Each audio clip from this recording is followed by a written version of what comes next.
네, 안녕하십니까. 자, 이번 시간 우리가 2021년 4월 17일 날 시험을 치렀던 국가직 9급에 대해서 해설을 하도록 하겠습니다. 자, 전반적인 분위기는 그렇게 별로 안 좋죠. 왜냐하면 이게 출제 유형이 좀 많이 새로운 것들이 등장했습니다. 그래서 과거에 아주 옛날에 대화형 문제가 좀 있었는데 대화하듯이 그다음 좀 특이한 것들이 박스형 문제가 4문제가 나왔다. 좀 많이 나왔죠. 보통 한 두세 문제가 만땅인데 4문제까지 나왔습니다. 그리고 사례형 문제가 보통 한 문제 내지는 2문제가 나오는데 꽉 채워가지고 3문제나 나왔습니다. 그래서 사실은 난이도 자체가 그렇게 어렵지 않았습니다. 내용 자체는 사실은 쉬운 거였는데 중급 정도였는데 요 사례형 문제가 많이 나오다 보니까 학생들이 시간이 너무 부족해서 그리고 미처 풀 시간이 없었다 해서 체감 온도는 아주 높았다라고 하는 겁니다. 그래서 사실 뭐 난이도라고 하는 것은 실제 체감 온도로 이야기해야겠죠. 그러다 보니까 이건 좀 이제 상급으로 분류를 했습니다. 그리고 문제 출제 수는 거의 뭐 비슷하게 나왔습니다. 보통 제일 많이 나오는 것이 행정자공법 아니면은 행정구제법이죠. 여기서 맨날 왔다 갔다 합니다. 여기가 5면 여기가 7이고 이런 식으로 왔다 갔다 하는 것이고 여기는 뭐 2, 3, 2문제 내지는 3문제 여기는 늘 2문제 여기는 거의 뭐 늘 3문제 이렇게 나오기 때문에 그 정도 분류다 보시면 되겠습니다. 그럼 자, 같이 한번 문제를 보시면서 이야기하겠습니다. 1번 법원 옳지 않은 것은 1. 단체가 제정한 조례가 헌법에 체결된 조약에 위반되면 그 조례는 효력이 없다. 맞죠? 헌법, 법률, 명령, 조례, 규칙, 조례가 여기 있죠. 조약은 헌법보다 아래지만 국회의 동의를 받으면은 법률과 같은 효력이고 동의가 없으면 명령과 같은 효력이다 하니까 조례보다는 조약이 높죠. 그래서 이 조약에 위반되는 조례는 무효가 된다 그 뜻입니다. 다 아시는 거고. 2번 행정소에 관해서 특별한 행소법에 특별한 규정이 없는 사항에 대해서 법원조직법, 민소법, 집행법 준용한다 다 아시는 거죠. 2번 평등원칙은 일체 차별적 대우를 부정하는 절대 평등이 아니라 맞죠. 입법과 법 적용에 있어 즉 입법과 적용이란 행정, 입법과 행정에 있어서 합리적 근거 없는 차별을 배제하는 상대적 평등을 뜻한다. 맞죠? 불합리한 차별을 금지하는 겁니다. 그래서 평등원칙이란 합리적인 차별은 가능하다는 원칙이다 그랬습니다. 4번 개정법령이 기존의 사실과 법률 관계를 적용 대상으로 하면서 국민의 재산권 관련하여 종전보다 불리한 효과를 규정하고 있는 경우에 이게 중요하죠. 그러한 사실과 법률 관계가 개정 법률이 시행되기 이전에 이미 완성 또는 종결된 것이 아니라면 소급입법 금지 원칙에 위반된다. 틀렸죠? 진정소급표하고 부진정소급표가 있죠. 진정소급표는 개정법 발생하기 전에 종결된 거죠. 이미 종결. 그러면 신법을 정할 수가 없죠. 진정소급표는 금지되는 것이고 부진정소급표는 종결된 것이 아니라 현재 진행 중인 거죠. 그럴 때는 신법을 정할 수가 있습니다. 그랬죠. 그래서 부진정소급표는 종결된 것이 아니다. 그랬으니까 현재 진행 중이다. 즉 부진정소급표죠.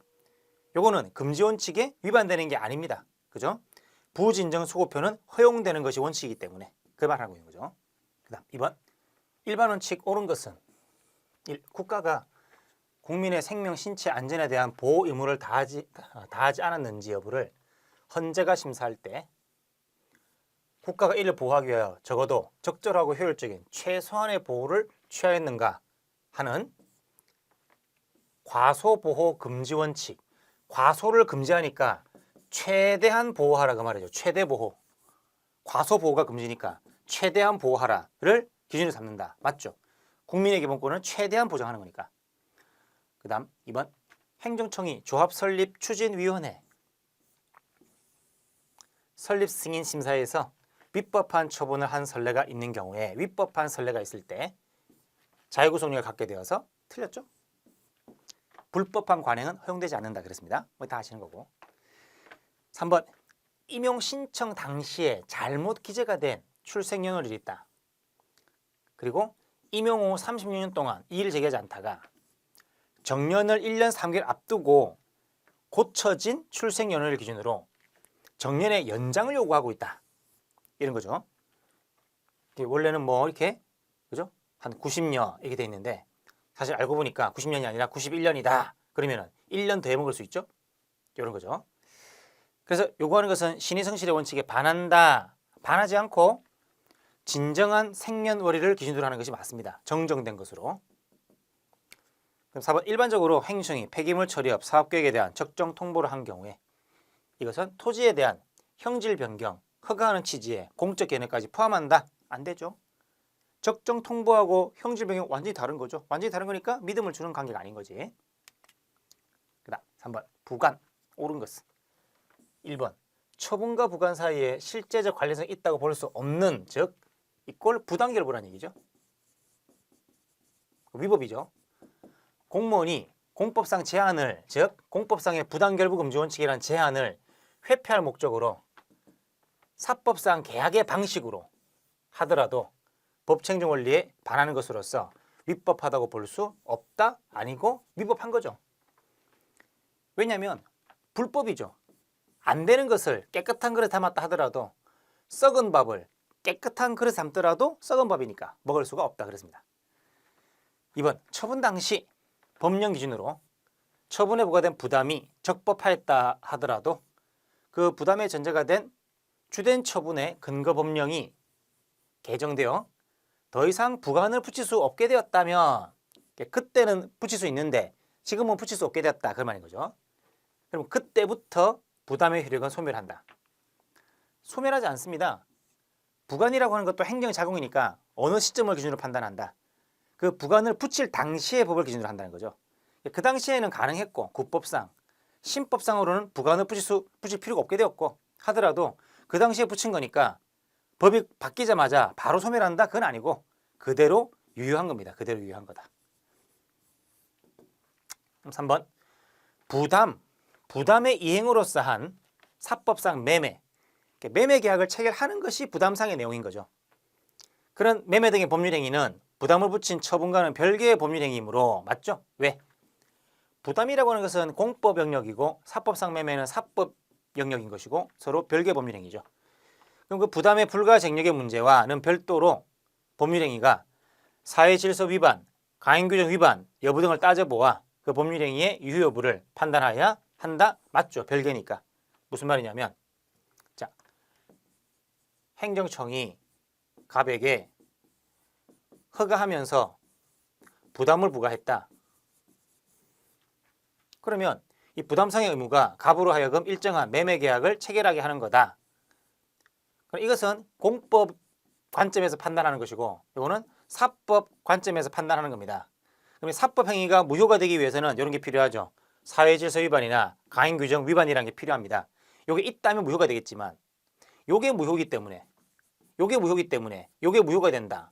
그런 연관성은 존재하지 않는 겁니다. 서로 별개의 법률행위니까 그 뜻입니다. 그래서 이 매매계약의 유효 여부는 이런 걸로 사법을 기준으로 별도로 판단하는 수밖에 없다. 그런 말이 되는 거죠. 그 다음 허가에 붙은 기한이 그 허가된 사업의 성질상 부당하게 짧아서 이 기한이 허가 자체의 존속기간이 아니라 조건, 허가가 아니라 조건의 존속기간으로 해석되는 경우에는 이꼴 이게 무슨 말이죠? 갱신기간이죠. 갱신기간. 그런 경우에는 허가 여부의 재량권을 가진 행정청은 허가 조건의 개정만을 고려할 수 있고 맞죠? 그 후 당초 기한이 상당 기간 연장되어서 부당하게 짧은 경우에 해당하지 않게 된 때라도 더 이상 기간 연장을 불허가할 수 없다. 없다니까 허가할 수 있다는 얘기죠. 기간 연장을 허가할 수 있다. 그건 안 되죠. 왜 그러냐면 예외의 예외가 되는 거죠. 원래 허가에 붙어 있는 기간이 3년짜리인데 원래 종기가 있으면 3년 뒤에 이게 죽죠. 큰 거. 이게 바로 이 말이죠. 허가의 존속기간. 그죠? 아주 복잡한 판례인데 복잡한 판례지만 우리가 미리 정리해두면은 별것 아니죠. 그죠? 부당하게 짧은 경우만 갱신입니다. 그랬죠. 그래서 여기 공사가 30년 예정되어 있는데 3년이라는 짧은 종기를 붙였다. 그러면 3년 뒤에 큰 게 죽느냐 작은 게 죽느냐 그런 문제죠. 그죠? 그래서 이렇게 부당하게 짧은 경우에는 그때는 큰 게 죽는 게 아니라 큰 거는 살아있는 상태에서 3년만 다시 3년으로 연장하는 것이다. 이런 개념을 우리가 갱신 또는 이 말이죠. 조건의 존속. 큰 거 말고 작은 거의 존속이죠. 큰 게 죽느냐 작은 것만 죽느냐 이런 얘기죠. 그죠? 자, 그런데 부당하게 짧긴 한데 당초 기한이 상당히 연장됐죠. 그 말은 새로운 기간을 정할 때 3년이 아니었다는 겁니다. 이것을 17년으로 연장. 그럼 어떻게 되냐 이 말이죠. 그럼 17년 뒤에 어떻게 17년 뒤에 요 3년 더하기 17년 하게 되면은 17년 하면 안 되겠구나. 27년. 제가 30년 잡았으니까. 그래서 27년 연장하게 되면은 27 더하기 3년은 30년에 충분하죠. 그래서 상당하게 연장되었다. 그런 경우에는 그때는 갱신되는 게 아닙니다. 원칙대로 27년 뒤에 이게 사라지는 거지. 허가가 사라지는 거죠. 그래서 기간 연장을 허가하는 게 아닙니다. 아시겠죠? 기간 연장을 허가할 수 없습니다. 불허가할 수 없는 게 아니라 허가할 수 없다가 맞습니다. 아시겠죠? 이런 문장들 있지 않습니까? 이게 지금 상급이라는 게 난이도 상급이라는 게 말을 비비꼬아 놨어. 허가해, 안 해 이게 아니라 허가한다고 하지 아니할 수는 없어. 이렇게 이게 참 정말 지랄 맞는 거죠. 그래서 이런 글자는 불, 아니다, 지우고 요것만 살리면 허가한다라고 바꿔놓고 나서 생각하십시오. 불허가할 수 없다고 하지 아니할 수 없다는 말은 되게 헷갈리는 말이기 때문에 일단 아니지 아니하다 지우고 나서 그죠? 기간 연장을 허가할 수 있다. 그 말이죠? 기간 연장 허가할 수 있다. 연장 허가가 안 된다니까. 그냥 사라진다니까. 이해하겠습니다. 그 다음 4번 정보 공개. 국민의 알 권리 내용에는 일반 국민 누구나 국가에 대해서 보유 관련 정보의 공개를 청구할 수 있는 이른바 일반적인 공개 청구에 포함된다. 맞죠? 그 다음 2번 정보 공개 청구권은 법률상 보호되는 구체적 권리이므로 맞고 공공기관에 대해서 청구했다가 거부 처분을 받은 것 자체가 법률상 이익 침해다. 맞죠?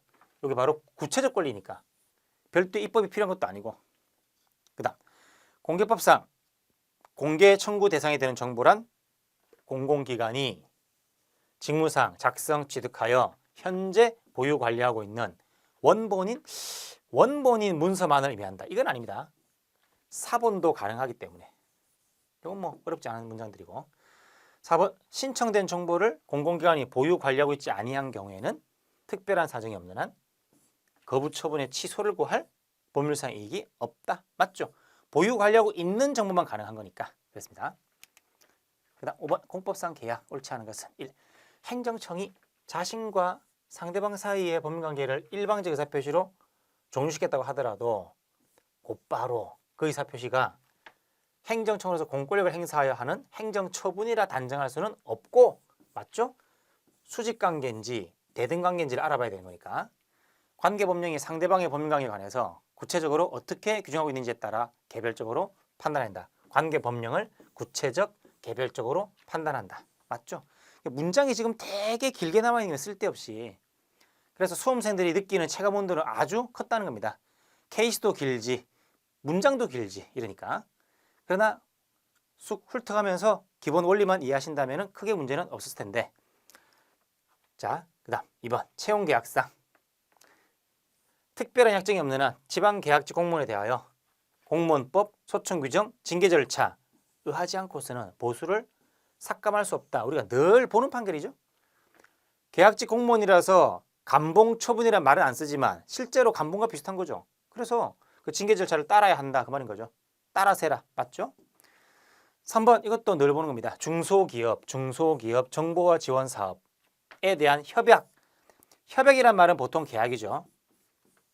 자, 처분이냐 계약이냐. 계약이라면 공법상 계약이냐 사법상 계약이냐. 항상 이게 문제되는 거죠. 여기서 말하는 대표적인 공법상 계약으로 판단한 거였죠. 그래서 그 협약의 해지나 환수 통보는 공법상 계약에 따른 의사표시가 아니라 틀렸고 공법상 계약에 대한 의사표시입니다.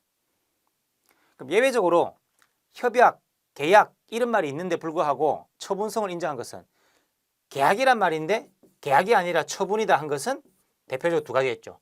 두산처 그랬죠. 두내 한국 21 사업의 협약, 산업단지 입주 계약 이런 거.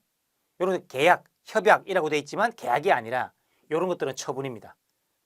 그래서 두산, 안타처, 두산처 그렇죠. 두산처, 두내 한국 산업단지 계약은 처분이다. 이렇게 암기하라고 했습니다. 이런 것들은 두산처에 안 들어가니까 계약이죠. 계약. 4번 지방계약직 공무원 채용계약, 채용계약이라는 공법상 계약입니다. 그 해지를 한다는 것은 국가 또는 지방단체가 대등한 지위에서 행하는 처분이 아니므로 처분이 아니죠. 그죠? 이런 건 공법상 계약 해지니까 처분이 아니죠. 맞죠? 절차법에 따라서 근거와 이유를 제시하여야 하는 것은 아니다. 맞죠? 절차법상 행정처분이면은 이유 제시를 하여야 합니다. 모든 처분, 수익적이든 침익적이든. 그러나 계약이란 것은 처분이 아니죠. 처분은 권력적인 거지만 계약은 대등한 거니까 절차법을 적용할 이유가 없다는 겁니다. 그리고 아직까지 이 행정절차법에는 공법상 계약에 대한 규정은 아직도 없습니다. 아시겠죠? 그다음 6번 인허가 의제 옳지 않은 것은 1. 주택건설 사업계획 승인권자가 구주택법에 따라서 도시군관리계획 결정권자와 협의를 거쳐서 승인권자가 협의를 거쳐 관계주택건설 사업을 승인하면 도시군관리계획 결정이 이루어진 것으로 의제가 되고 이러한 협의 절차와 별도로 국토계획법 등에 정한 도시군관리계획 입안을 위한 주민의 의견 청취 절차를 거칠 필요는 없다. 맞습니다. 그래서 A 승인받을 때 승인받으면 B 처분받은 것으로 A 처분하면 B 처분받은 의제가 될 때 요 승인하는 과정에서 협의를 거쳤죠. 그렇다면 우리 판례는 뭡니까? 즉 주된 인허가하고 의제되는 인허가하고 실체 요건은 모두 갖춰야 됩니다. 그러나 절차 요건은 모두 갖춰야 한다는 게 다수겠는데 판례 입장에서는 굳이 뭐 이것까지 할 필요 있겠는가? 이게 판례 입장이죠.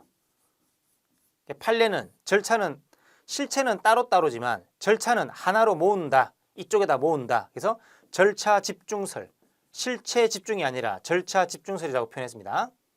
그래서 여기에 나와 있는 협의를 거쳤다면 이 처분 관련된 주민의 의견 청취 같은 것들은 필요가 없다라고 하는 거죠. 그게 판례 입장이다. 이게 이야기죠. 우리가 늘 보던 판례들입니다. 아시죠?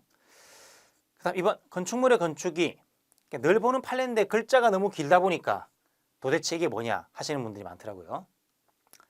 2번 건축물의 건축이 국토계획법상 개발행위에 해당할 경우 그 건축의 허가권자는 국토계획법 개발허가 기준을 확인하여야 하므로 국토계획법상 건축물 건축에 관한 개발행위가 의제되는 건축허가 신청이 국토계획법령에 정한 개발행위 허가 기준에 부합하지 아니하면 허가권자로서 이를 거부할 수 있다. 맞죠? 무슨 말이냐면 지금 건축 허가를 하게 되면 건축법에 있는 국토계획법상 개발행위 허가를 받은 것으로 의지한다는 얘기죠. 그랬을 때 요 실체 요건과 요 실체 요건을 모두 검토해야 되는데 이 요건에 해당하지 않는다는 겁니다. 그래서 여기에 해당하지 않으니까 아울러서 이것도 허가를 안 해주겠다. 허가를 안 해주겠다 하는 것이 가능하죠. 이걸 근거로 해서 안 해주겠다. 그런 이야기죠. 그 다음 3번 건축법에서 관련 인허가 의제제도를 둔 취지는 인허가 의제사항 관련 법률에 따른 각각의 인허가 허가 요건에 관한 일체 심사를 배제하는 것이 아니다. 아니지 아니한다 하니까 심사한다죠. 배제하는 게 아니다. 아니지 아니한다를 빼면은 심사한다. 그 말이죠. 심사한다. 참 말도 더럽게 만들어놨죠. 진짜. 그래서 일체 심사합니다. 그 말은 실체 요건, 실체 요건 모두 심사합니다. 그 말인 거지. 모두 심사하겠다. 그 말인 거죠. 그 다음 주택건설사업계획 승인 처분에 따라 의제된 인허가가 이렇게 의제가 될 때 위법함을 다투자고 이해관계인은 그 승인 처분의 취소를 구해야지 의제된 인허가의 취소를 구해서는 아니 되며 의제된 인허가는 주택건설사업계획 승인 처분과 별도로 항고송의 대상이 되는 처분에 해당하지 않는다. 틀렸고, 원래 건축 허가 불허가, 토지 형질 변경 허가 불허가 요런 사건에서는 주된 인허가가 있고 의제되는 인허가가 있으면 요것만 소송의 대상이 된다고 했습니다. 요건 안 되고, 이 사건에서는 부분 인허가 의제입니다. 부분 인허가 의제. 그래서 A를 받았을 때 B도 오고 C도 오고 D도 오고 여러 가지가 올 때 협의를 거친 사항에 한해서만 의제되는 것으로 평가할 때 그때는 요것도 대상이 되지만 요것도 별개로 소송의 대상이 된다는 판례가 바로 요 판례입니다. 그죠? 우리가 알고 있던 의제효에 대한 판례의 예외적 판결인 거죠. 아직까지 자세한 이론적인 설명은 존재하지 않습니다. 아시겠죠? 그래서 이 판례가 의제되는 인허가도 대상이 된다고 하는 어떤 예외적인 사건이다라고 이해하시면 되겠습니다. 정답은 4번이 되겠죠. 그다음 7번 심판법상 심판위원회가 취소 심판 청구가 이유 있다. 그럼 이기겠죠? 재결에 해당하지 않는 것은, 자, 취소 심판이란 것은 취소하거나 변경하는 거죠. 그런데 취소를 시키는 게 있고 이행 재결이 있고 형성 재결이 있습니다. 그래서 이행이란 말이 들어가면 명자가 들어가죠. 명령. 그럼 취소 명령, 변경 명령 재결이다. 이거는 취소 재결, 직접 취소하는 거, 이거 직접 변경하는 거 이렇게 되는 거죠. 근데 현행법상 뭐다? 지가 취소하면 되지. 굳이 취소하라고 지우개를 주고 가지는 없다 그랬죠. 그게 바로 뭐다? 취소하라고 시키는 재결, 요거는 삭제됐습니다. 번거로워서. 그래서 취소, 명령 재결은 삭제되었다. 수십 번 나왔는데 지금 여기서 묻고자 하는 것은 요 세 개에 해당하지 않는 것이죠. 그죠? 그럼 처분을 취소하는 재결, 여기 있죠? 형성 재결. 처분하라고 명한다. 이거는 처분 명령 재결입니다. 요거는 의무 이행 재결이죠. 의무 이행 재결. 그 다음 처분을 다른 처분을 변경하는 재결이다. 요거죠. 변경 재결, 형성 재결. 그 다음에 변경할 것을 명하는 재결, 요거죠. 변경 명령 재결. 그리고 취소할 것을 명하는 재결은 존재하지 않습니다. 그동안에는 요게 시험 많이 나왔거든요. 사람들이 헷갈리라고. 변경 명령 재결은 존재하지만 취소 명령 재결은 존재하지 않습니다. 근데 쓸데없이 취소가 아니라 처분을 할 것을, 이거는 전혀 얼토당토하는 거죠. 저거는 의무 이행 재결에 속하는 겁니다. 그래서 의무 이행 재결에는 직접 처분을 하는 처분 재결과 처분하라고 시키는 처분 명령 재결이 있고, 요거는 현행법상 존재하는 거죠. 취소 명령 재결이 삭제된 거지 처분 명령 재결이 삭제된 게 아닙니다. 아시겠죠? 그 다음 국가배상법 옳은 것은 1번. 일반적으로 공무원이 필요한 지식을 갖추지 못하고 법규 해석을 거르쳐서 처분하였다면 그가 법률 전문가가 아닌 행정직 공무원이라 하여 과실이 없다고 할 수는 없다. 없다고 할 수는 없다. 있다. 있을 수 있다. 맞죠? 왜 그렇습니까? 아무리 행정직 공무원이라 하더라도 자기 분야에 관계되는 기본적인 법 지식은 꼭 필요한 겁니다. 행정법, 행정학 필요한 거죠. 그래서 지금 이제 필수로 내년부터 필수로 바뀌는 것이고 잘 보셔야 됩니다. 그래서 이런 것들, 자, 법령 해석이 아주 복잡한 경우라면 그때는 행정공무원의 과실은 인정할 수가 없다고 그랬죠. 그러나 별로 복잡하지 않다면 그때는 필요한 지식이 있다면 과실이 없죠. 행정법을 알고 있었는데 민법을 몰랐다. 형법을 몰랐다. 그건 상관이 없습니다. 그러나 필요한 지식도 없다면 행정법도 모른다면 그때는 공무원의 과실 인정하는 겁니다. 책임을 져야 됩니다. 행정직 공무원이 행정법을 모르는 것은 책임을 져야 될 대상인 겁니다. 그래서 복표 그랬죠. 원칙은 과실이 없지만 법령 해석이 별로 복잡하지 않은데 필요한 지식도 없다면 그때는 과실을 인정하게 된다 그랬습니다. 아무리 법률 전문가가 아니라 하더라도 그렇습니다. 이번 공무원 직무에는 비권력 작용, 사경제가 포함된다? 아니고 권력 작용, 관리 작용이라고 하는 공법 작용까지 포함되는 거니까 사경제는 포함되지 않는다고 보는 거죠. 물론 판례 중에서 가끔 포함되는 게 있긴 하지만 아주 극소수라. 일단은 광의설, 권력작용, 관리작용만 포함된다. 국고작용은 포함되지 않는다. 그럼 3번 특정해야 된다? 특정할 필요 없죠. 그죠? 시위대가 있고 전투경찰이 있으면 전투경찰 중에 어떤 한 사람이 잘못했다 이걸 따지는 게 아니라 전투경찰 전체를 하나의 공무원으로 본다 그랬죠. 그 다음 4번 구상권을 행사할 때 국가가 배상한 전액에 대해서 행사해야 한다. 아니고 어느 정도 감안을 하겠죠. 그죠? 과실비율 같은 것들 갖다가. 그래서 전액까지는 아닙니다. 그 다음 9번 행정행위 옳은 것만을 모두 고르면 기억 행정의사가 외부에 표시되어 행위청이 자유롭게 취소 처리할 수 없는 구속을 받게 되는 시점에 처분이 성립하고 표시되면 성립하죠. 외부적 성립. 그 여부는 행정청의 행정의사를 공식적인 방법으로 외부에 표시가 있는지를 기준으로 판단해야 한다. 맞죠? 그죠? 공중위생영업에 대해서 영업을 정지할 사유가 있다면 행정청은 그 영업이 양수되었다 하더라도 양수인에 대해서 영업정지를 할 수 있다. 맞죠? 공중위생영업은 목욕탕은 대물적이니까 책임 승계, 제재사유의 승계가 인정되기 때문에 양도인이 잘못한 것을 이유로 양수인에게 제재를 가할 수 있다. 맞죠? 그 다음 디귿 도주법상 이미 있는 도시를 다시 정비하는 겁니다. 쉽게 말하면 재개발 그런 거죠. 주택 재건축 조합에 대해서 조합 설립 인가처분이 행하여진 후에는 조합 설립 결의의 하자를 이유로 그 무효를 주장하려면 인가처분의 취소나 무효 확인을 구하는 소로 다투어야 하며 따로 결의의 하자를 다투는 확인의 소를 즉 당소죠. 당소를 제기할 수는 없다. 맞습니다.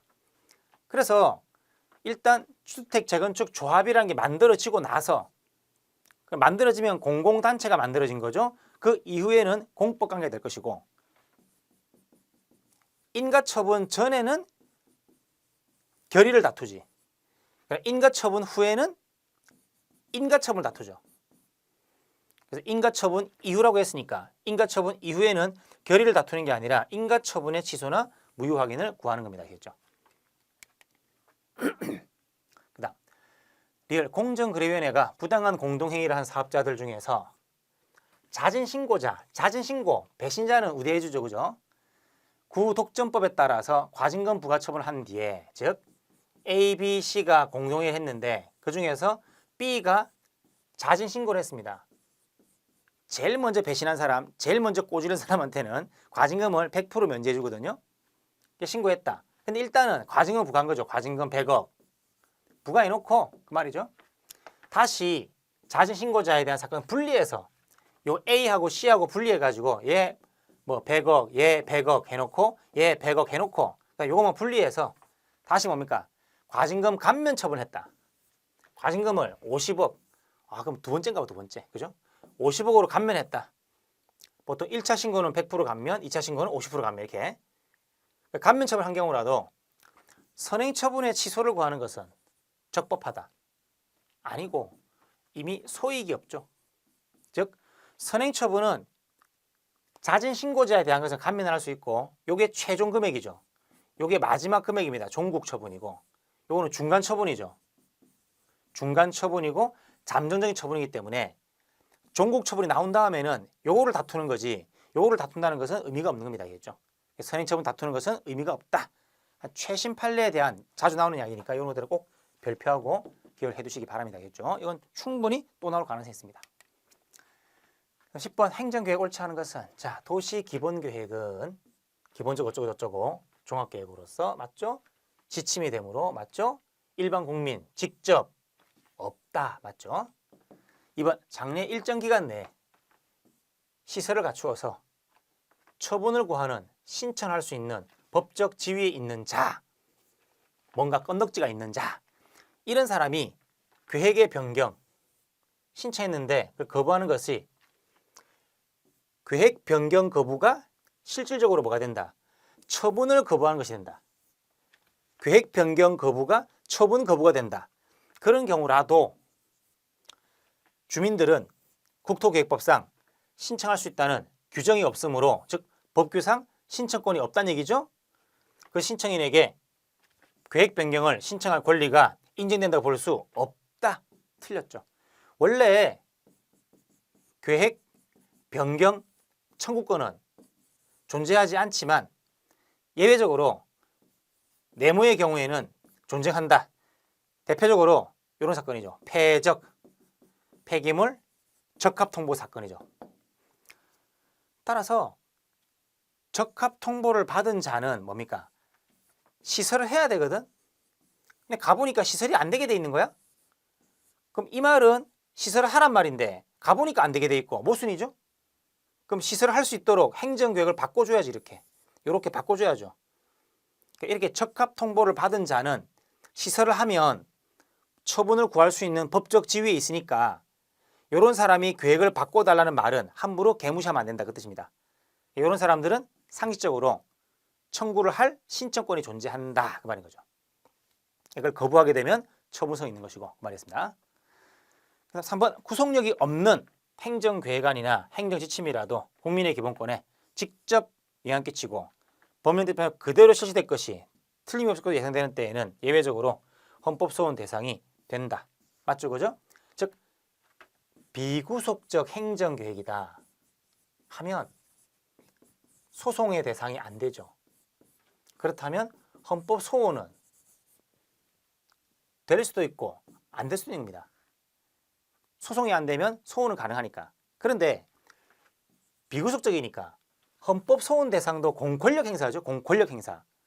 그러니까 비구속적이면은 소송도 안 되겠지만 소원도 안 되는 게 원칙입니다. 이게 원칙입니다. 그런데 그것이 직접 영향 그대로 실시라는 조건을 갖추게 되면 예외적으로 소원의 대상이 된다. 이 뜻입니다. 지금 예외적으로.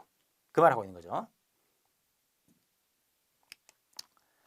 그 다음 4번 권한행정청은 이미 결정된 대에서 다른 내용의 도시계획 결정을 고시할 수 있고 이때 후행계획에 선행계획과 양립할 수 없는 내용이 포함되어 있다면 특별한 사정이 없는 한 선행도시계획은 후행도시계획과 같은 내용으로 변경된다. 맞죠? 무슨 말이냐? A라는 계획이 있는데 나중에 세운 것이 B라는 계획이죠. 서로 양립할 수 없더라. 원칙은 뭐다? 자, 선행계획에 대한 권한이 있으면 후행계획이 유효죠. 새로운 게 유효니까. 선행계획에 대한 권한이 없는 무권한자 행위면은 요거는 무권한자 행위니까 무효가 됩니다. 선행계획에 대한 권한이 있다 없다 말이 없으면 성선설 착한 사람 원칙이죠. 그럼 선행계획에 대한 권한이 있다는 게 원칙이죠. 있으면 유효인 게 원칙이지. 그럼 B로 바뀌었다는 거죠. 권한도 없는 놈이 만든다는 건 상상할 수 없죠. 그죠? 그게 특별한 경우지. 여기서 말하는 특별한 사정이라는 것은 뭡니까? 이런 경우죠. 권한이 없는 자, 특별한 사정. 그게 권한이 없는 자고 그런 특별한 사정이 없는 한 그 말은 권한이 있다며 말이죠. 권한이 있으면 후행계획이 유효인 것으로 판단된다. 그 말입니다. 이해하시겠죠? 자, 대집행과 이행강제금, 갑과을 대화 중 의뢰 답변이 옳지 않은 것은 참 신기하게도 이런 대화형 문제가 옛날에 한번 비슷한 문제 나왔는데 대화하는 게 되게 어색했습니다. 근데 이번엔 좀 대화하는 게 좀 괜찮은 것 같습니다. 자, 1번 대집행 절차가 인정되는 경우에도 행정청이 민사상 강제집행을 이용할 수 있나? 대집행이라고 하는 공적인 수단과 민사상 강제라고 하는 사적인 수단과 그래서 대집행 절차가 인정되어 실현할 수 있는 경우에는 따로 민소를 이용할 수 없습니다. 맞죠? 이게 우선하니까. 적용 대상은 뭐냐 했더니 대작이다. 대체적 자교의무 공법상. 맞죠? 3번 대집행의 대상이 될 수 있는 것에 대해서 이행강제금 부과할 수 있나? 되죠. 서로 별개 처분이니까. 그래서 개별 사건이 있어가지고 미흡한 건축물에 대해서 대집행, 이행강제금 선택적으로 활용할 수 있습니다. 맞죠? 그죠? 서로 별개 처분이니까 그 말입니다. 4번 만약 이행강제금 부과된 사람이 사망하였다면 그 돈을 아들이 내나? 위반한 건 아버지거든요. 승계되지 않습니다. 그래서 어떤 집에서 나오지 않고 버틴 분은 아버지지, 아버지. 그분이 돌아가시면 아들이 그 돈을 내야 된다. 그건 아닙니다. 상속의 대상이 된다, 안 되는 거죠. 이런 것들은 뭐 크게 어렵지 않은 문제들입니다. 그다음 12번 실효성악보수단 예와 성질 연결이 옳지 않은 것은 건축법에 따른 이행강제금 부과는 집행벌이다. 맞죠? 영업소 폐쇄한다는 건 직접 강제고. 맞죠? 원상복구 명령의 강제적 이행이다 하는 건 즉시 강제다. 틀렸죠? 왜냐? 명령했으면 의무가 생기거든요. 즉시 강제는 의무하고는 관계없죠. 잘못한 게 없지만 너무 급해서 급박한 장애 때문에 할 수 없이 하는 거니까 의무하고는 관계없다. 과태료는 행정벌 중에서도 질서벌에 해당한다 하는 거니까 이렇게 보시면 되겠죠. 그 다음 13번 즉시강제 옳지 않은 것은 즉시강제는 국민의 권리를 필연적으로 수반하니까 항상 영장주의. 항상이란 말은 벌써 항상 틀린 거죠. 항상이 아니라 절충설이 절충설. 행정 목적이냐 형사 목적이냐 쉽게 말하면 뭐 그렇게 절충한다. 그다음 이번 행정상 즉시강제는 직접 강제와 달리 행정상 강제 집행에 해당하지 않는다. 맞죠? 우리가 분류할 때 뭡니까? 분류할 때 강즉조 하죠. 강즉조. 강제 집행하고 즉시 강제는 분리되고 강제 집행은 네 가지. 대직집징 하죠. 대직집징하는 직접 강제는 여기에 포함되는 겁니다. 4분의 1. 3번 불법 게임물에 대한 수거, 폐기 이런 것들이 대표적인 행정상 즉시 강제죠. 행정상의 문제고. 4번 다른 수단으로 목적을 달성할 수 없는 경우에만 허용되며 보충성이야 보충성. 최후의 방법이다 그 말이지. 최소한으로만 즉 비례원칙이죠. 맞죠? 그래서 실체법적 한계가 뭐다? 바로 급보비, 급박하고 보충적이어야 되고 비례성을 갖춰야 된다. 이 이야기 한 거죠. 그 다음 14번 개인정보 보호 옳은 것만을 모두 고르면 1번 개인정보 자기결정권 보호 대상이 되는 개인정보는 반드시 개인의 내밀한 영역에 속하는 정보에 국한되지 않고 내밀, 아무도 모르는 내부에 있는 비밀, 공적 생활에서 형성되었거나 이미 공개된 정보까지도 포함된다. 지금 보호 대상이죠. 보호 대상. 이미 공개됐다 하더라도 더 이상 전파되지 않도록 보호할 필요는 있는 겁니다. 알겠죠? 맞고. 그리고 이런 박스형 문제 뭐죠? 박스형 문제는 보기를 어렵게 구성하면 상당히 어려워집니다. 시간도 많이 걸리고. 가끔은 기억, 니은 한 두 개만 풀어도 답이 나오는 수가 있죠. 그래서 이런 박스 문제는 오히려 더 시간을 줄여줍니다. 근데 이번 문제는 보기를 아주 정성스럽게 출제를 하셨더라고. 그래서 하나 둘에 풀어가지고는 답이 안 나오는 수도 있으니까 이럴 때는 문제가 정말 까다롭게 되는 거죠. 그런 면에서 여러 가지 형식적인 난이도가 상당히 셌다라고 보시면 되겠습니다. 그 다음 니은 이미 공개된 개인정보를 이미 공개된 정보 주체의 동의가 있었다고 객관적으로 인정되는 범위 내에서 처리할 때는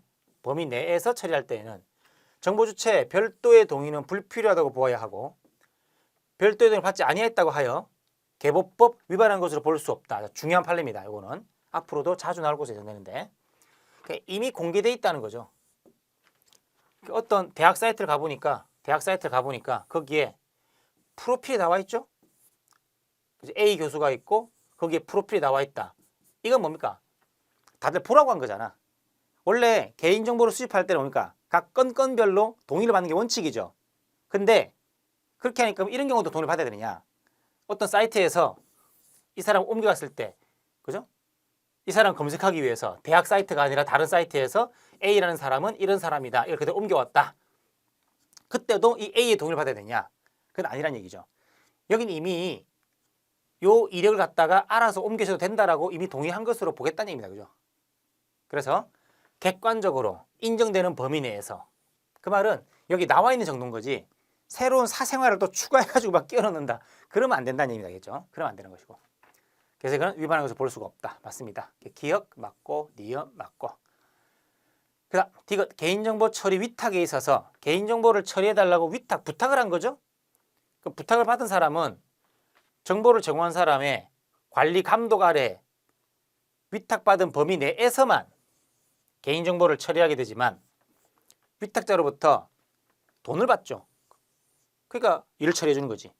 돈을 받는 이상 개인정보 처리에 관하여 독자적 이익을 가지기 때문에 그러한 수탁자는 돈을 받고 일을 맡은 사람은 개보법에 따른 개인정보 처리자가 정보 주체의 개인정보를 제공할 수 있는 제3자에 해당한다.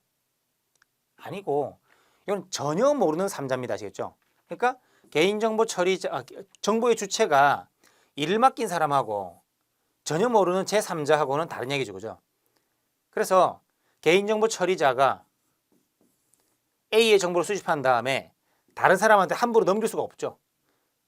수집하는데 동의받고 이용한 다음에 넘길 때도 동의를 받아야 되는데 동의 없이 넘기면 안 되는 거지. 그 3자는 이런 사람 말하죠. 전혀 모르는 사람. 근데 A가 직접 일을 맡겨서 돈까지 주는 사람은 그 3자에 해당하지 않는 거지. 여기다 주는 건 상관없겠죠. 그죠? 오히려 일을 처리해야 되니까 정보를 받아야 되겠죠. 그죠? 이 판례도 중요한 판례이니까 꼭 기억하시기 바랍니다. 이런 것들도. 새로운 판례도 많이 나왔습니다. 이번에 새로운 판례도, 최신 판례도. 그다음. 그러니까 지금 기억 맞고 니은 맞고 디귿은 들어가면 안 되고. 그죠? 그럼 리얼은 했으면 일단 기억 니은 들어가고 디귿 들어가면 안 되니까 정답은 4번밖에 없네. 그죠? 이거밖에 없네. 그럼 리얼은 자동으로 맞겠네요. 그럼 실제 문제는 풀 필요가 없죠?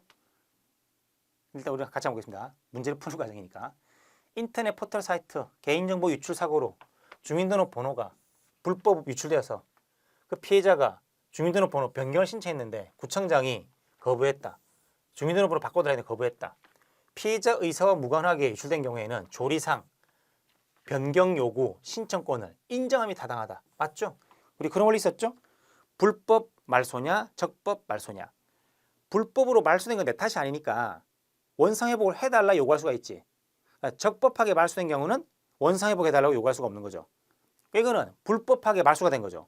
그럼 네 탓인 거잖아. 그럼 내가 바꿔달라고 요구할 권리가 있어야 되겠죠. 그죠? 신청권 인정됩니다. 옳은 거. 그 다음 15번. 제소기간 옳은 것 옳지 않은 것 바르게 연결한 것은 했는데 자 기억 행정청이 심판 청구할 수 있다. 할 수 있다고 할 수 없는데 있다고 잘못 알려서 심판을 청구했다. 그러한 경우에는 시간이 걸리겠죠? 재결서 정본을 송달받은 날이 아닌 처분이 있음을 안 날로부터 기산된다. 아니고 내가 잘못한 게 아니라 네가 잘못한 거죠? 그러니까 원래 이 기간 안에 소송을 했어야 되는데 심판을 할 수 있다고 하니까 심판을 하느라고 시간 다 버렸다. 그래서 이 기간을 지나버렸다는 거죠. 그러니까 내 탓이 아니죠. 그죠? 내 탓이 아니고 네 탓이니까 이 심판이 끝난 날 재결서의 송달을 받은 날로부터 다시 90일을 기산해야 된다. 그 뜻입니다. 알겠죠? 처분이 있음을 안 날이 아니라 정본을 송달받은 날로부터 기산해야 된다. 이건 기억은 잘못된 거죠. 들어갑니다. 이게 법에 나와 있고 그다음 심판을 청구했는데 기간을 도과해서 각하된 경우에 제기하는 소송은 그때는 재결서를 송달받은 날부터 90일 이내 아니죠. 왜냐? 요 기간 안에 심판을 청구했어야 되는 건데 안 한 겁니다. 그래서 그 기간 도과 후 불가쟁력이 생기니까 더 이상 재개할 수 없죠. 그죠? 근데 재개했단 말이지? 그러니까 각하되는 거지. 그때 각하도 재결이죠. 재결. 이 각하 재결을 보통 재결서에 송달을 받는 날 90일 할 때 요 재결에 포함시킬 수 있는가? 그건 안 된다는 얘기죠. 그죠? 이거는 그 제소기간 인정 취지를 무시하는 거기 때문에 각하 재결은 그 재결에 포함되지 않는다. 아시겠죠? 보통 심판을 거치면은 재결서를 송달받은 날로부터 90일입니다. 그러니 재결이 기간 경과로 각하된 건 빼고입니다. 그다음 디귿 처분이 있음을 안날은 처분이 있다는 사실을 현실적으로 안날을 의미하므로 처분서를 송달받기 전에 정보 공개 청구를 통해서 처분하는 내용 일체 서류를 교부받았다면은 그 서류를 교부받은 날부터 법에서 교부받은 날로부터 이런 말은 없습니다. 처분, 재결, 처분이 있으면 안 날, 처분이 있은 날, 재결서의 송달을 받은 날 이렇게 나와 있는 거지. 글자가 이런 내용의 서류를 교부받은 날 이런 말은 존재하지 않는다. 아시겠죠? 잘못된 거죠. 그다음 동일한 처분에 대해서 무효를 제기했다가 그 처분의 취소를 구하는 소를 추가적으로 병합했다. 무효를 했다가 나중에 플러스 취소를 했다는 얘기죠. 그때 주된 청구인 무효 확인의 소가 적법한 제소기간 내에 제기되었다면 이렇게. 근데 원래 무효는 기간을 지킬 필요가 없는 거죠. 근데 문제는 취소는 기간을 지켜야 되죠. 요 기간 안에 제기돼야 되는데 요 취소를 제기한 거 병합된 시점에서 제기된 것을 보게 되면 각하가 되죠. 이때 취소는 뭡니까? 여기서 제기된 것을 봐주는 거죠. 추가로 병합된 취소 청구에서도 적법하게 제기된 것으로 볼 수 있다. 맞습니다. 요게 제대로 제기됐다면은 요거를 무효를 갖다가 토대로 해서 거기에 취소가 추가되는 거니까 요 취소는 새롭게 제기된 게 아니라 여기서부터 같이 제기된 거다라고 봐주겠다는 얘기죠. 그래 각각이 되지 않는 거니까. 그 다음 16번 위임명령 옳지 않은 것은 1번 범죄리 공법단체 등의 정관에다가 자치사항을 위임한 경우에 포괄적 위임 금지 원칙은 원칙적으로 적용되지 않지만 맞죠? 자율권이 보장되기 때문에 그 사항이 국민의 권리에 관련된 것일 경우에는 적어도 국민의 권리에 관한 기본적 본질 사항은 국회가 정해야 된다. 맞습니다. 본질적 사항. 그 다음 2번 헌법에 채택하고 있는 조세 법률주의 원칙상 과세요건, 징수 절차 등을 명령, 규칙 등 하위 법령에다가 구체적, 개별적으로 위임하여 규정할 수는 없다. 아니고 개별 구체적 위임이 있으면 가능하죠. 벌칙이라 하더라도. 그 다음 3번 법률에서 위임받은 사항에 대해서 대강을 정하고 그중에 특정 사항을 범위를 정해 다시 위임할 때 재위임이죠. 재위임. 이런 재위임이 허용된다. 이러한 법리는 조례가 지방자치법에 따라 주민의 권리 제한 또는 의무 부과에 관한 사항을 법률로부터 위임받은 후 이를 다시 단체장이 정하는 규칙이나 고시 등에다 재임하는 경우에도 마찬가지다. 맞죠? 한마디로 포괄적 위임은 안 되고 개별 구체적 위임은 가능하다. 그 말인 거니까. 가능하죠. 그죠? 그다음 4번 법률의 시행령이나 시행규칙의 내용이 모법 조항의 취지에 근거하여 이를 구체화하기 위한 것인데 에는 모법의 규율 범위를 벗어난 것으로 볼 수가 없다. 맞죠? 이러한 경우에는 직접 위임하는 규정을 두지 않았다고 하여도 이를 무효라 볼 수는 없다. 맞습니다. 보통 우리 판례가 명시적으로 위임한 것만을 인정하는 게 많은데 학설이 판례 중에서는 명시적으로 위임하지 않았다 하더라도 해석상 그 말이지 뭐. 법률에 있는 A라는 말 속에는 당연히 B라는 말도 나올 수 있겠지 뭐. 직접 위임하는 규정이 없다 하더라도 그렇게 인정을 하는 경우가 있습니다. 아시죠? 해석상. 물론 A의 범위를 문언, 글자의 뜻을 전혀 벗어나는 것은 용납이 안 되고 글자 범위 속에서 인정될 수 있는 것만 가능하다 그 뜻입니다. 그 다음 17번 항고성 원고 적격 인정되는 경우만 모두 고르면 자 외국인 중국 국적자 비자 발급 거부 처분에 취소를 구한다? 안 되죠. 외국인은 비자 발급 거부 처분에 대해서 취소를 구할 원고적이 없습니다. 그런데 외국인 중에서 옛날에 한국 국적이 있었던 외국인은 가능하죠. 인정했죠. 그죠? 외국인이 우리나라에 그냥 막 들어올 수 있는 권리는 없는 겁니다. 원칙적으로. 그 다음 니은 소방청장이 국민권익위원회 기관과 기관이죠. 그런 조치 요구에 불복하여 조치 요구에 취소를 구하는 경우에 가능합니다. 자, 이건 특이한 것이 뭐겠습니까? 기역, 니은 둘 다 중요한 판례들인데 원래 청장과 위원회니까 기관과 기관이죠.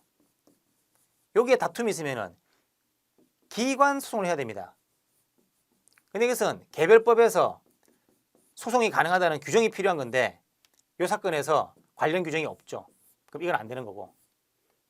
그럼 두 번째, 권한쟁의심판. 요건 되느냐? 권한쟁의심판은 헌법이 정하는 국가기관입니다. 헌법이 정하는 국가기관. 근데 저거는 헌법이 정하는 국가기관이 아니기 때문에 권한쟁의심판도 허용되지가 않는다. 그럼 뭐 할래? 할 게 없죠. 할 게 없어서 인정을 해준 겁니다. 할 게 없어서. 아시겠죠? 그냥입니다. 그래서 원고적 인정되는 경우만을 모두 고르면 자, 니은은 무조건 들어가야 되고 기역은 들어가면 안 되고 니은은 무조건 들어가야 되고 그러면 답은 나왔죠. 답은 뭐 간단하죠. 자, 그럼 디귿은 몰라도 상관없죠? 처음 보는 판례이긴 하지만 자, 지방법무사회가 법무사의 사무원 채용 승인 신청을 거부하여 승인을 해줘야 채용을 하는 거죠. 그럼 사무원이 될 수 없게 된 자, 사무원이 될 수 없게 된 자, 법무사회를 상대로 거부 처분에 취소를 구한다. 즉 승인하지 않아서 내가 채용되지 않았으니까 권리 침해가 있는 거죠. 그래서 이때는 가능하다 그 말인 거죠. 그다음 개발 제한구역 중 일부 취락을 제한구역에서 해제했다. 그런 도시계획 변경 결정에 대해서 해제 대상에서 누락된 사람의 누락된 토지의 소유자가 배가 아파서 남의 결정에 취소를 구한다는 거죠. 그죠? 갑의 구역을 해제하니까 누가? 을이 해제하지 말라고 이렇게 시비를 거는 거죠. 이런 사람은 공고적격이 없다 했죠. 그죠? 그렇게 보시면 되겠습니다. 자, 그다음 18번. 갑 회사는 토속 채취 허가지 진입도로의 관련 우회도로 개설 등은 인근 주민들과의 충분한 협의를 통해서 민원 발생에 따른 분쟁이 생기지 않도록 조치 후 사업을 추진할 것이라는 조건으로. 야, 길다. 한마디로 협의를 하는 거죠. 그 조건으로 허가를 받았다. 그러니까 행정청으로부터 토속 채취 허가를 받았는데, 토속 채취니까 한정된 자원이죠. 아마도 그럼 강학상 특허면은 재량행위겠죠. 거기에다가 조건을 달았죠. 협의할 것. 그러나 갑은 위 조건이 법령에 근거 없다는 이유로 이행하지 않았고, 왜 자꾸 헛소리 하느냐 이렇게.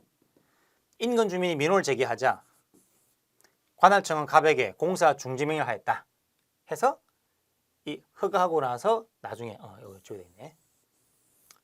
공사 중지 명령을 하였다. 중지 명령. 갑은 중지 명령 해제를 신청하였으나, 그죠? 해제 신청. 그러니까 공사하게 해달라 그 말이죠. 거부되자 거부 처분을 취소하라는 소정이 하였다. 이에 대한 설명. 옳지 않은 것은 1번. 일반적으로 기속행위의 경우에 근거 없이 조건을 부과하는 것은 위법하다. 맞죠?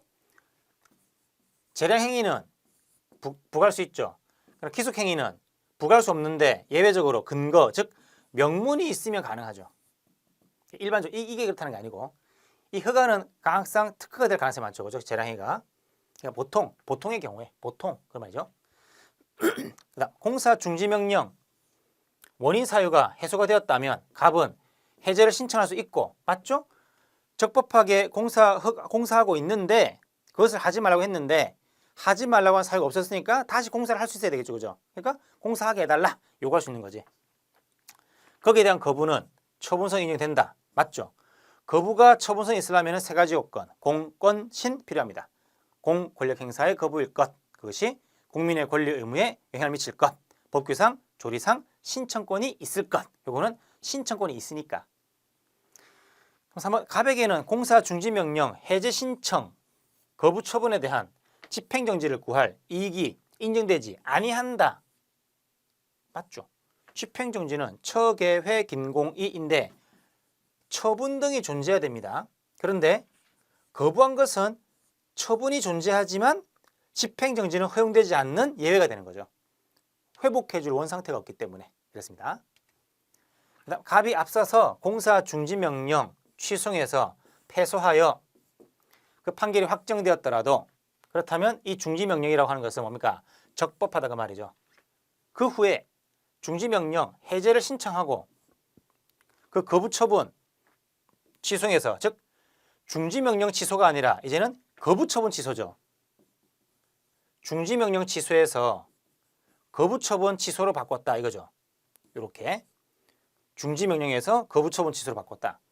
거기서 다시 중지 명령의 적법성을 다툴 수 있다. 그건 안 되죠. 그죠? 이미 동일한 처분에 대해서 선소에서 적법이라고 확정이 됐으면 후소에서도 적법이라고 할 수밖에 없는 거죠. 이제 또다시 위법이라고 번복할 수는 없다. 그 뜻입니다. 그다음 19번. 옳은 것은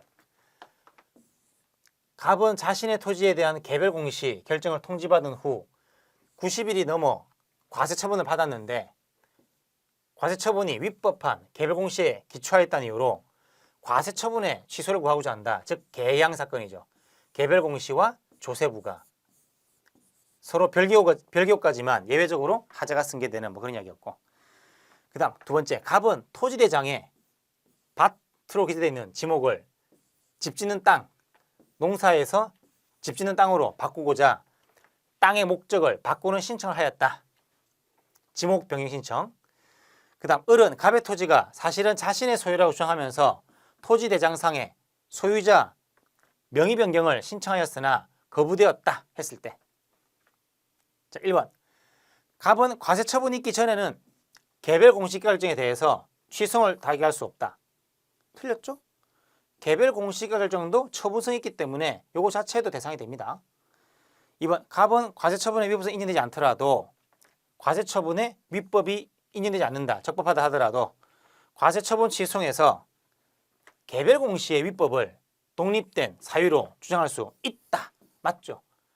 여기에 하자가 있고 여기에 하자가 없지만 서로 별개효과긴 하지만 예외적으로 예측 가능성, 수행 가능성이 없으니까 요 하자를 이유로 요 처분을 취소할 수 있다 했죠. 그 다음 3번 토지대장에 등재된 사항을 변경하는 행위는 행정사무집행의 편의와 사실증명 자료 삼기 위한 것이므로 갑은 지목 변경 신청이 거부가 되더라도 소송으로 다툴 수 없다. 옛날 판례죠. 지금은 있다로 바뀌었죠. 있다로. 지목이라는 것은 실체적 권리관계에 중요한 영향을 미치는 거기 때문에 이제는 소송이 가능하다 이렇게 봤죠. 그 다음 을에 대한 토지대장상 소유자 명의 변경 신청 거부는 처분성이 인정된다. 안 되죠. 대장이라고 하는 것은 원칙적으로 사실기록입니다. 사실기록. 소유자 명의 변경 이런 것들은 등기부를 기준으로 판단하는 거기 때문에 이걸 거부하더라도 국민의 권리에 직접 영향을 안 미치는 겁니다. 그래서 처분성은 인정되지 않습니다. 그 말이었던 거죠. 그 다음 마지막 20번 다음 사례에 대한 설명을 옳지 않은 것은 참 이거 이 A형인가요? A형? A타입인가? 연속해서 마지막에 막 케이스가 막 나오니까 수험생들은 마음은 급하고 지금 저처럼 그죠? 뭐 마음이 급하겠지. 참 답답했을 거라고 생각됩니다. 겠죠? 자, 안타깝지만 뭐 이번에 그렇게 나온 거니까. 자, 그 다음 A도 B군 소속되어 있는 거 이렇게 식품 접객업을 하는 그러니까 김밥집 하는 갑은 말이죠. 여기 있는 갑 청소년에게 술을 팔다가 적발되었다. 참. 그래서 법에서는 미흡하게 주류를 제공한 영업자에게 6개월 이내 기간을 정하여 전부나 일부를 정지할 수 있다. 6월 이하의 정지 규정하고 시행규칙 별표는 불용 형식의 행정규칙이죠. 는 청소년 주류 제공 시 1차 위반 시 행정처분 기준을 영업정지 2개월로 정하고 있다. B 군수는 갑에게 2개월의 영업정지를 하였다. 그 말은 부행에 따라서 했다는 부행에 따라서. 부행에 따른 처분이 내 말이죠. 1번 갑은 영업정지에 불복하여 A도 심판위원회에 심판을 청구할 수 있다. 맞죠? 특광도, 광역단체.